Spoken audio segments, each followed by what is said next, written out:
भाजपा विधायक शिखा चटर्जी ने विधानसभा में कहा था कि यदि उत्तर बंग का विकास नहीं कर सकते तो उत्तर बंग को छोड़ दीजिए। यानी उन्होंने एक तरह से राज्य विभाजन के मुद्दे को फिर से हवा दी। उनके इस बयान पर पश्चिम बंगाल सरकार के उत्तर बंग विकास मंत्री उदयन गुहा ने प्रतिक्रिया दी।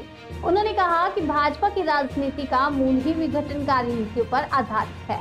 साथ ही उन्होंने ये भी कहा कि शिखा चटर्जी ने क्या कहा इस पर ज्यादा ध्यान देने की जरूरत नहीं है। তোমাকে ছেড়ে দিন আর বিধানসভা রাজ্য ভাগেরই দাবি তুলেছে।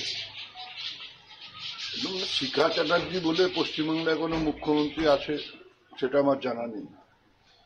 একজন মন্ত্রী মন্ত্রিসভায় থাকবে কি থাকবে না, সে কেমন কাজ করছে না কাজ করছে সেটা বিচার করবার দায়িত্ব যদি কারো থাকে তিনি হচ্ছেন পশ্চিমবাংলার মুখ্যমন্ত্রী।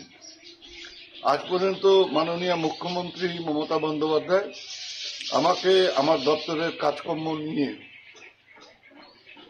কোনো সমালোচনা করে বা আমার কাজের খারাপ হচ্ছে বা কাজ ঠিকমতো হচ্ছে না এই ধরনের কোনো কথা কোনো সময় বলেননি।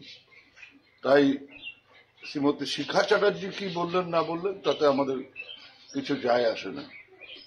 আর তিনি রাজ্যভাগের কথা বলেছেন, এটাতে আপনারা অবাক হতে পারেন, আমি কোনো মতেই অবাক হই না।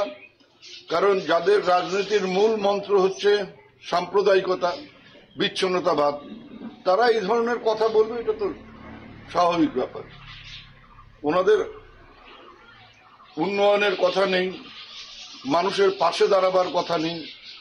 এক হচ্ছে ধর্ম আর এক হচ্ছে বিচ্ছিন্নতাবাদ, এই দুটোর উপর ভর করে রাজনীতি করেন। স্বাভাবিকভাবেই সেই কথাগুলো বলতে